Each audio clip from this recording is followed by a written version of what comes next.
It's very kind of mindful. It's like I feel like it's that you have to concentrate on what you're doing, otherwise stabbing yourself. Yes.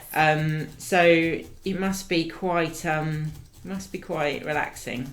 It's very relaxing. It is very relaxing, and I do literally do it at any time I can. If I have 5 minutes in between something, I mean that's the beauty of it. You can just pick, you just have your pad, your needle, your wool, and you just do it for 5 minutes, and then you can go off and make tea or whatever. Where's the most random place you felted? Oh, I felt in the hairdressers. Trying not to let any hair get into them. I felt it on the train, so on public transport, in my car while I'm waiting for my littlest one to do her ballet class. I've just realised, where's the most random place you've poked? I said I wasn't going to do that. That's a different conversation. Yeah, no, sorry. Yeah. I mean, and it's mobile. You can take it. You can take it with you. But so when I started, it was, from doing that 1 day course, that was it. The needle did not go down ever. It's just I think probably every single day since then, I've done some sort of felting. And it just grew into this almost like an obsession. Yeah. And I was making lots of things for friends and family, and I suddenly realised that I was spending all my money on wool. How expensive is wool? I mean, it's not expensive. No, I'm just interested. In general, is it like needle felting? 5 penny sweet that used to be a penny sweet? I mean, you can buy a sort of 100 grams of the yellow of a colour like this. Yeah. For about £3. 100 grams. So, and wool's not heavy, is it? No. That's interesting. So that's going to last you. That's good. So it's cheap. It's a cheap craft. It's a cheap pleasure. You just need your needles, and you do need to invest in good quality needles, because there are some not good ones out there. Yeah. You need a good pad. Yeah. So these pads are handmade. So I make them along with a very nice local lady who sews them for me, and I cut them all out. And these are made of hessian. And they're full of dried rice. Like sacks. It's like a sack. It's like a sack, yeah. So they're quite weighty. It's a really good needle felting surface, but it's also really eco-friendly. I'm exhausted. How are you doing? Let's have a look. Are we ready for exhausted. stripes? Yeah, I reckon we're ready for stripes. Let's go for the black. Yes. Anyway, so when see, look, you're going to pull off little stripes like this. Okay, I'll give you that bit. Just pull off a strip. But you're gonna. So maybe if we go for 3 stripes. So let's aim for the middle one first. Okay. Do I need to roll it around my fingers? So if you look at what I'm doing here, so you're just you can smell it if you want. I was gonna be a child. Speaking of children, do you felt with your kids? Yes, I do. They love it. Yes. They just think it's the most fun. And I always have their little pads and needles out in the sitting room, because quite often we're watching a movie. That's it, wrap it around, and then you just poke it down. Poke it where you want it. Oh, this is too exciting. I don't think this is directly in the middle, but... It's okay. I'm making a bee! Yeah, no bees are perfect. I make it... Oh. The bees are pretty perfect, aren't they? No, it's so true. Nobody is perfect, including this little bee, but it's cool. So the kids love it. They often we'll just be watching a movie, and they'll just ask me, and they'll go to one of my 6 cupboards of wool. What? And they'll pull out what they want. Endless supply. Yeah. And they'll just start felting, and they make the most gorgeous little things. And they they might make themselves a little toy and then go off and play with it. So what kind of things can they make at that age? I mean, not to put down or belittle a little person, but can they make bees? Yes. Is there no limit? It's just the safety aspect. There's a safety aspect, yes. And obviously the concentration span. Yeah, so what is the kind of... Because it's not a quick craft. No. But saying that, you can make something very quickly if you... So my children make a lot of flat emojis. That's what they call flat emojis, which is basically just a flat...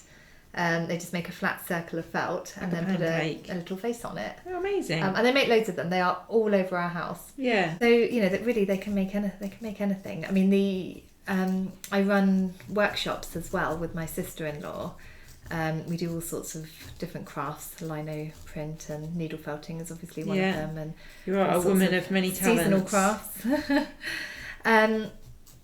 So the children's workshops that we run are for age 8+. Okay. And that really is that number is just as a guide, because we find that children younger than that don't tend to be able to sit for 2 hours. And I mean, we break it up with lots of games and things as well, but it's a long time to sort of essentially sit for and doing one thing. But as I say, we do take younger children if their parents feel like it's something they're able to do. Yeah. But I've been felting with my youngest since she was 2. Wow. So, you know, why not give a 2-year-old I cannot imagine sharp needle giving my 2-year-olds sharp needles. Oh my gosh. But you know, she's always been very good, and she really, really enjoys it. And actually, she does sit there for a long time. Yeah, I can imagine that it would be quite you know, as a parent, quite a cool tool to get, you know, your little person to sit still and chill out. Yes, I mean it's not something that you can just leave them to, obviously, because of the sharp needles. High maintenance. But it's a great thing just to get them concentrating on something, and as you say, it's mindless. It's, you know, so it just clears their mind. And both my boys, you know, they, like any other kid, you know, they have their little worries and anxieties and things, and it's just a nice thing for them to do, to just take their mind off school or off, you know, whatever else is going on, friendship groups, you know, and things, and they just sit and I think that's so important. I just think it's so important, and you know, mental health and stuff, especially in kids. Well, especially in kids. Yes. I think as soon as, you know, you're able to give your kids or facilitate giving your kids an outlet for their emotions, and you know, as opposed to, you know, getting in scuffles with you as a parent, but you know, kids, and you know, it's hard work being a kid.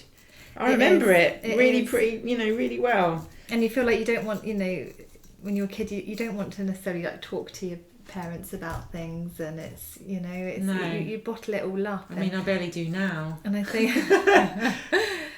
think when you're concentrating on something, sometimes, you know, it's easier to talk because you're not looking at someone, you know, you're concentrating on something. And I find that particularly with my boys, you know, we sort of sit down together and we'll do a bit of felting, and I'll start chatting to them, and actually they chat back, you know, they're quite open. That's so lovely. And they, you know, they just love what they can make.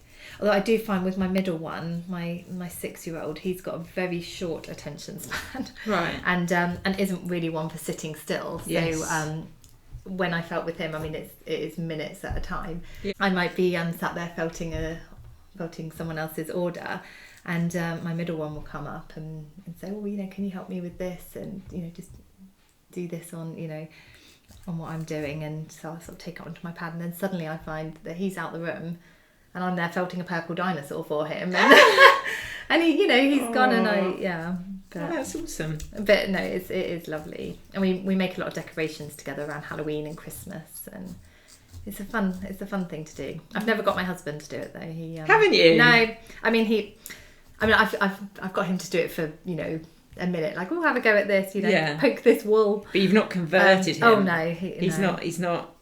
And I mean, I don't think, you know, he could possibly have realised what was going to happen when he sent me on that course, and then suddenly, you know, once I started selling things, it just literally exploded. It was after a few months. It was quiet for a few months, and then it just went. It was around the first lockdown, and I think everyone was at home, everyone was online, and it just exploded. And suddenly I just had orders pouring in. I was sending orders out to America, Canada, Australia. Oh, that's amazing. And it was just incredible. And how's that? Just because of your Instagram reach? Because you've got like 10,000 followers, haven't you? Yeah, it was just through Instagram and Facebook, and actually, Fluffy bum.